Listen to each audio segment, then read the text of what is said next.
Si Pangulong Ferdinand Marcos Jr. iginiit ng mga guro ang dapat maging tagapagturo ng mga magagandang asal sa kanilang mga mag-aral. Sa gitna na rin po yan ng naitatalang karahasan na kinasasangkutan ng mga menor de edad, lalo sa mga eskwelahan. Kumpiyansa rin po ang Palasyo Malacanang na makakamit ang mas malakas na ekonomiya sa pagtatapos ng second quarter ng 2026. May live report dyan si Bombuana Lisoberano.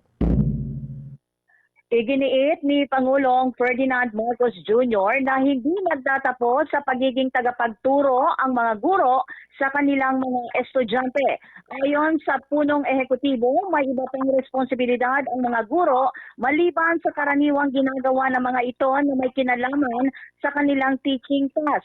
Binigyang diin ng Presidente na maliban sa responsibilidad na maturuan ang mga mag-aaral sa kanilang academic needs, dapat ding magsilbing gabay at tagapagpayo ang mga guro. Sabi ng Pangulo, higit sa anumang leksyon sa silid-aralan, mayroon ding dapat maituro sa mga estudyante. Ito ay ang mailagay sa kanilang isip, ang tamang asal, pag-uugali at pag-iisip. Pakinggan natin si Pangulong Ferdinand Marcos Jr. Dapat ipagpatuloy ng mga guro ang kanilang tungkulin, hindi lamang bilang tagapagturo, kundi bilang mga gabay at tagapayo. Pagtuturo ng tamang asal, pag-uugali at pag-iisip, higit pa sa anumang leksyon sa Kumpiyansa din ang Malacanang na makukuha ng bansa ang mas magandang estado ng ekonomiya ngayong ikalawang bahagi ng taon. Sa gitna din ito ng inaasahang muling pag-arangkada sa mga proyektong infrastruktura ng gobyerno kasunod ng direktiba ni Pangulong Marcos na ilabas na ang kailangang pondo para sa mga priority public works project. Ayon kay Palace Press Officer Undersecretary Claire Castro, ang muling pagpapatuloy ng infrastructure activities ay makakaambag sa economic expansion matapos ang bahagyang naantala dahil sa di na ginagawang pagrepaso sa mga proyekto, lalo na sa may kinalaman sa flood control projects. Gumaganda na anya ang government spending sa mga structure programs, kaya't positibo ang pamahalaan na magkakaroon ng economic improvement sa second quarter ng taon.